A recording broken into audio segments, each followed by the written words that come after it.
Mango coconut Laddu.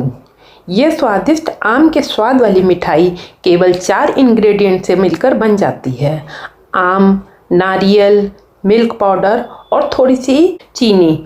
इसे बनाने में केवल 15 से 20 मिनट लगते हैं और बहुत जल्दी बन जाती है। ये रेसिपी बहुत ही जल्दी बनने वाली है। जैसे हम नारियल के लड्डू बनाते हैं बिल्कुल वैसे ही ये लड्डू भी बनते हैं, लेकिन इसमें हमारे ताज़े आम का स्वाद होता है तो उसकी बात ही बहुत ही निराली होती है। इस रेसिपी में आप आम का इस्तेमाल प्यूरी के रूप में करते हैं। अगर आप आम के शौकीन हैं तो ये मिठाई आपको बहुत ज़्यादा पसंद आने वाली है। अगर आम का मौसम है तो ताज़े आम से ही ये मिठाई बनाएं, और अगर आम का मौसम नहीं है तो हम डिब्बा बंद आम की प्यूरी भी इस्तेमाल में ला सकते हैं। तो इसके लिए मैंने यहाँ पे 2 आम लिए हैं और 1 नारियल लिया है। नारियल यहाँ पे मैंने ताज़ा वाला ही लिया है क्योंकि इससे मिठाई का स्वाद बहुत ज़्यादा अच्छा आता है। अगर आपके पास ताज़ा नारियल ना हो तो आप सूखा वाला नारियल या डेसिकेटेड कोकोनट भी ले सकते हैं। आम भी यहाँ पर आप मीठे वाले ही लीजिएगा। जितने मीठे और जूसी आम होंगे उतनी ही अच्छी ये मिठाई बनकर तैयार होती है। अगर आम मीठे होते हैं तो हमें चीनी भी कम डालनी पड़ती है, और अगर आप बिल्कुल चीनी नहीं डालना चाहते हैं तो मिल्क पाउडर की जगह अगर हम यहाँ पे कंडेंस मिल्क डाल लेते हैं तो उससे हमें काम बन जाता है और हमें चीनी नहीं डालनी पड़ती है। तो जैसी आपकी इच्छा हो आप वैसे ही बना सकते हैं। लेकिन अभी आम का मौसम चल रहा है तो एक बार ये मिठाई ज़रूर बना के देखिएगा। तो सबसे पहले हमें आम की प्यूरी बनानी है। उसके लिए आप आम का सारा पल्प निकाल लीजिए। आम यहाँ पे आप अपने अकॉर्डिंग ले सकते हैं। मेरे यहाँ पे 2 छोटे आम थे इसलिए मैंने 2 लिए हैं। अगर आपके पास एक बड़ा है तो आप 1 लीजिएगा। आप जिस हिसाब से बनाना चाहें उतना ले सकते हैं। यहाँ पे सारे आम का आप पल्प निकाल लीजिए। उसके बाद हमें इनकी प्यूरी बनानी है। ये लड्डू न केवल स्वाद में ही बेहतरीन है बल्कि बनाने में भी बेहद आसान है। तो आम के सीज़न में क्यों ना हम इस मिठाई को बनाएं, और इसमें जब नारियल पड़ जाता है तो ये हमारे लिए बहुत अच्छी हो जाती है क्योंकि नारियल में फाइबर बहुत ज़्यादा होता है और ये हमारे डाइजेशन के लिए अच्छा होता है। इसलिए इसमें नारियल ज़रूर डालिएगा, उसी से इसका स्वाद भी बहुत अच्छा आएगा और बहुत जल्दी ये बन भी जाएंगे। तो यहाँ पे मैंने सारे आम को काट लिया है। उसके बाद अब हमें नारियल को भी यहाँ पे छील लेना है। तो सारे नारियल को आप यहाँ पे अच्छे से निकाल लीजिए। उसके बाद जो इसके ऊपर का ब्राउन वाला छिलका है हमें उसको वहाँ पे हटा देना है, क्योंकि हमें यहाँ पे इस छिलके का उपयोग नहीं करना है। इसलिए हम डेसिकेटेड कोकोनट ले लेते हैं, उसमें ये छिलका नहीं होता है तो हमारा काम और भी आसान हो जाता है। इस तरह से आप सभी नारियल को अच्छे से छील लीजिए। अब यहाँ पे हमारा मैंगो पल्प और नारियल दोनों चीज़ तैयार हो गया है। मैंगो पल्प यहाँ पे अब हमको इसकी प्यूरी बनानी है। नारियल को जो मैंने छीला था मैंने महीन महीन काट लिया है जिससे इसे पीसने में आसानी रहती है। तो यहाँ पे मेरे सभी नारियल कट गए हैं। यहाँ पे सीज़न ख़त्म होने से पहले ही मैंने तो ये मिठाई बना ली है, इसलिए मैं ये रेसिपी आप सबके लिए लाई हूँ। आप भी एक बार इस मिठाई को ज़रूर बनाइएगा। अब हमें मिक्सी के जार में इन दोनों चीज़ों को पीसना है। तो पहले मैं यहाँ पर नारियल पीसे ले रही हूँ, उसके बाद मुझे इसी जार में आम को पीसना है। अगर आपका बड़ा जार है और अच्छे से पीस जाता है तो आप एक ही बार में पीस लीजिए, वरना आप इसे 2 बार में पीस लीजिए। लेकिन हमें इसे महीन ही पीसना है। कोशिश करिए कि नारियल का कोई भी मोटा पार्ट इसमें ना हो जिससे हमें लड्डू बनाने में परेशानी ना हो। देखिए यहाँ पे हमारा अच्छे से महीन पिस गया है। अब इसको आप एक कढ़ाई में ही पलट दीजिए। जिसमें हमें ये लड्डू बनाने हैं आप डायरेक्ट उसी कढ़ाई में पलट लीजिए। कढ़ाई या तो यहाँ पे भारी तले की लीजिएगा वरना नॉन स्टिक लीजिएगा।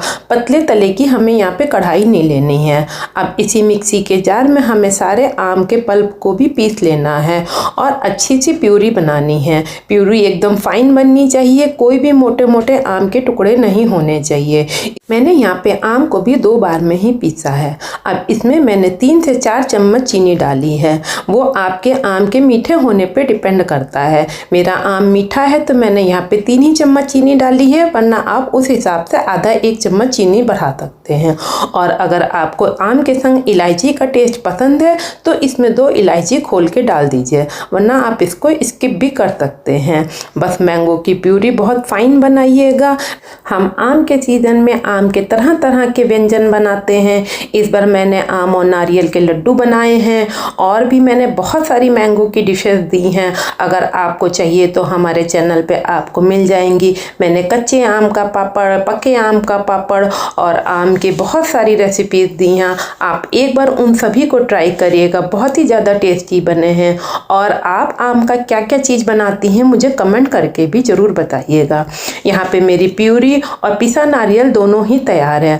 अब हम कढ़ाई को यहाँ पर गैस पे रखते हैं। गैस की फ्लेम को आप मीडियम टू लो रखिएगा, जिससे हमारा नारियल जलना नहीं चाहिए। और लगातार चलाते हुए इसको 4 से 5 मिनट के लिए रोस्ट कर लीजिए। थोड़ी देर में आप देखेंगे कि नारियल हमारा ड्राई होने लग गया है। उसके बाद हमको यहाँ पर इसमें मैंगो की जो हमने प्यूरी बनाई थी वो यहाँ पर ऐड करना है। आम के लड्डू बनाने के भी बहुत सारे तरीके होते हैं। कुछ लोग दूध को गाढ़ा करके उसका मावा बनाते हैं, फिर बनाते हैं। कुछ लोग कंडेंस्ड मिल्क से भी बनाते हैं। और नहीं, अगर आपके पास कुछ भी अवेलेबल है तो आप मिल्क पाउडर डाल के भी बना सकते हैं। इस तरह से भी लड्डू बहुत ज़्यादा टेस्टी बनते हैं और फटाफट बन जाते हैं। अगर आप सूखा नारियल ले लेंगे तो और ज़्यादा जल्दी बन जाएंगे। 10 से 15 मिनट में ये हमारा आम बिल्कुल भुन जाता है। आम की प्यूरी ऐड करने के बाद आप इसको लगातार चलाते हुए इसको पकाते रहिए। हमको ये जब तक पकाना है जब तक ये एकदम सूख ना जाए और कढ़ाई ना छोड़ने लग जाए। उस स्टेज पर ये हमारा आम बंधने के लिए तैयार होगा। यहाँ पे हमारी प्यूरी डालने के बाद थोड़ा सा गाढ़ा हो गया है। अब हम इस स्टेज पे यहाँ पे मिल्क पाउडर ऐड करते हैं। तो मैंने यहाँ पे 1/4 कप मिल्क पाउडर ऐड किया है। आप इसमें ज़्यादा भी डाल सकते हैं, उससे भी कोई फ़र्क नहीं पड़ेगा, बल्कि इसका टेस्ट अच्छा ही आएगा। आप मिल्क पाउडर डालने के बाद बराबर इसको चलाते रहिए और गाढ़ा करते रहिए। अगर आप यहाँ पे मिल्क पाउडर ऐड नहीं करना चाहते हैं तो आप इस स्टेज पर मावा भी ऐड कर सकते हैं। उससे भी इसके लड्डू बहुत बढ़िया बनकर तैयार होते हैं। और लगातार आप इसको चलाते रहिए। अब इसको मेरा चलाते हुए लगभग 8 से 10 मिनट हो गए हैं और हमारा मिक्सचर गाढ़ा होना स्टार्ट हो गया है। इस स्टेज पर आप देखेंगे कि जैसे जैसे गाढ़ा होता जाएगा वैसे वैसे ये कढ़ाई छोड़ता जाएगा। बस थोड़ी सी देर हमको इसको और गाढ़ा करना है, जिससे ये बंधने के फॉर्म में आ जाए। देखिए यहाँ पे हमारा गाढ़ा हो रहा है। आप फ्लेम हमेशा धीमे ही रखिएगा, क्योंकि अगर हमने तेज कर दी तो हमारा मिक्सचर जलने का डर रहता है। इसलिए धीमे गैस की फ्लेम पे ही आप इसको गाढ़ा करेगा। 10 से 12 मिनट के अंदर आप देखेंगे कि मिक्सचर हमारा गाढ़ा हो गया है। इस स्टेज पर आप देख सकते हैं कि कलर भी इसका कितना ज़्यादा खिल के आया है और इसमें घी का भी टेक्सचर आ गया है। तो इस हिसाब से हमारा ये मिक्सचर भुन के तैयार हो गया है। और यहाँ पे अब हमको गैस की फ्लेम को बंद कर देना है। अब हमको यहाँ पर इसको ठंडा होने के लिए रख देना है, क्योंकि ठंडा होने के बाद ही हम इसमें लड्डू बनाएंगे। यहाँ पे हमारा मिक्सचर अच्छे से ठंडा हो गया है। लगभग इसको आधे से 1 घंटा ठंडा होने के लिए रखिएगा। आप इतना ठंडा होने दीजिए जितना आप इसको हाथ से छू सकते हैं। अब हम यहाँ पे छोटे छोटे नींबू के आकार के एकदम लड्डू बनाएंगे। आप चाहें तो इसकी बर्फ़ी भी बना सकते हैं। बर्फ़ी बनाने के लिए हमको इसको थोड़ा सा मिक्सचर को और गाढ़ा करना पड़ेगा, जिससे ये आसानी से सेट हो जाएगी। आप जितने बड़े लड्डू बनाना चाहें आप उतने बड़े लड्डू बना लीजिए। बस आप छोटे छोटे लड्डू बनाएंगे तो देखने में बहुत सुंदर लगते हैं। आप हथेली में गोल गोल लड्डू लेके आप लड्डुओं का शेप ले लीजिए। उसके बाद इसके ऊपर थोड़ा सा डेसिकेटेड कोकोनट लगा दीजिए, जिससे ये देखने में भी बहुत ज़्यादा अच्छे लगते हैं और आपस में एक दूसरे से चिपकते भी नहीं हैं। ये डेसिकेटेड कोकोनट भी मैंने घर पे ही बनाया है। इसको बनाना बहुत ज़्यादा आसान है। अगर आपके पास सूखे नारियल के गोले रखे हैं तो आप इनको महीन महीन काट के छील के मिक्सर ग्राइंडर में पीस लीजिए और किसी भी छन्ने से छान लीजिए। देखिए यहाँ पे मेरा कितना अच्छा डेसिकेटेड कोकोनट भी बनकर तैयार हो गया है। मेरे सारे लड्डू बनकर तैयार हो गए हैं। 2 आम में भी मेरे यहाँ पे 20 से 22 लड्डू बनकर तैयार हुए हैं। ये लड्डू बहुत ज़्यादा अच्छे लगते हैं। अगर आप इस पे पिस्ते की गार्निशिंग कर देंगे तो ये बहुत ज़्यादा अच्छे लगेंगे। एक बार आम का सीज़न ख़त्म होने से पहले ये लड्डू ज़रूर बनाइएगा। अगर आप आपको लड्डू की रेसिपी पसंद आए तो मेरे वीडियो को ज़्यादा से ज़्यादा शेयर करिएगा और लाइक ज़रूर करिएगा। और अगर चैनल अभी तक आपने सब्सक्राइब नहीं किया है तो चैनल को सब्सक्राइब ज़रूर करिएगा। देखिए लड्डू सारे बनकर तैयार हो गए हैं। एक से लड्डू देखने में कितने अच्छे लग रहे हैं और ये इतने ज़्यादा यम्मी बनकर तैयार होते हैं कि अगर आप एक बार बनाएंगे तो सीज़न ख़त्म होने से पहले आप 2-3 बार ज़रूर बना लेंगे। तो एक बार इन लड्डुओं को ज़रूर ट्राई करिएगा। और मेरे कच्चे आम के पापड़ और पके आम के पापड़ की रेसिपी बहुत ज़्यादा अच्छी लगने वाली है।